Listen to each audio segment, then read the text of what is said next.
दोस्तों, एक आदमी ने अपने दो बेटों को 5-5 लाख रुपए दिए और कहा कि तुम इन पैसों को संभाल कर रखना और अपने बुरे वक्त में इस्तेमाल करना।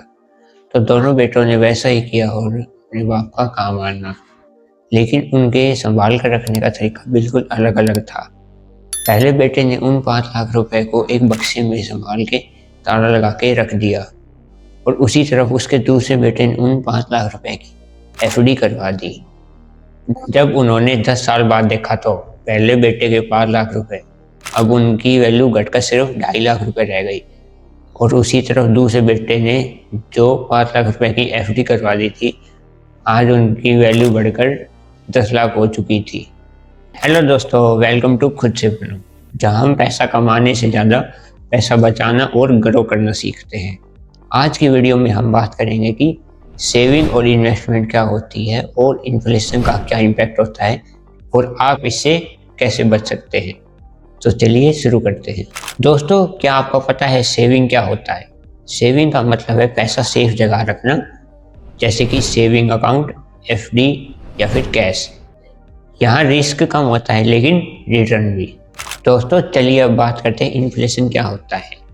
मैंने अभी आपको दो बाप और दो बेटों का एग्जाम्पल दिया था, जिसमें एक बेटा अपने 5 लाख रुपए को बक्से में संभाल कर रख देता है और जब 10 साल बाद देखता है तो उन पैसों की वैल्यू 2.5 लाख रह चुकी है। उसका कारण इन्फ्लेशन है। अब मैं आपको बताता हूँ ये कैसे हुआ। दोस्तों, उसने जो पैसे रखे थे वो आज भी वही 5 लाख है, लेकिन जो चीज़ पहले 100 रुपये में आती थी आज उसका प्राइस बढ़कर 190 से 200 रुपये तक हो चुका है। पैसे की परचेजिंग पावर कम हो जाती है। इन्फ्लेशन एक दिमाग की तरह है जो आपके पैसे को धीरे धीरे खा जाता है।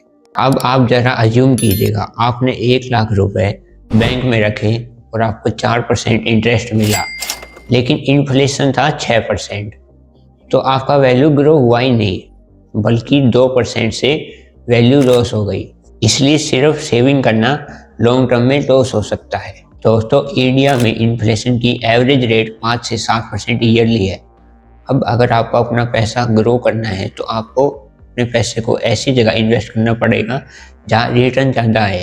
अब मैं आपको कुछ ऑप्शन सजेस्ट करता हूँ जहाँ आप इन्वेस्ट कर सकते हैं। अब अगर आपको सेफर साइड इन्वेस्टमेंट में जाना है तो आप गोल्ड या फिर सिल्वर में इन्वेस्ट कर सकते हैं। उसके बाद है इक्विटी मार्केट, जहाँ आप म्यूचुअल फंड में या फिर स्टॉक्स में इन्वेस्ट कर सकते हैं, या फिर आप अपना खुद का बिजनेस भी स्टार्ट कर सकते हैं। अगर आपको एवरेज 10 से 12% रिटर्न भी मिला तो आपका पैसा ग्रो हो रहा होगा और आप इन्फ्लेशन को बीट कर पाएंगे।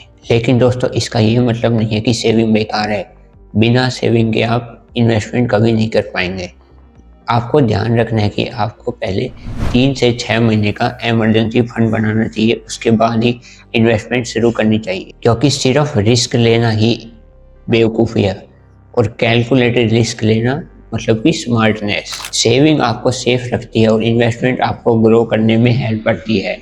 एक मिडिल क्लास इंसान की सबसे बड़ी प्रॉब्लम यही है कि उसे स्टार्टिंग से ही इन्वेस्टिंग के नाम पे सिर्फ बैंक में पैसा रखने के लिए कहा जाता है, जबकि उसे ये नहीं पता कि यही सबसे बड़ा ट्रैप है।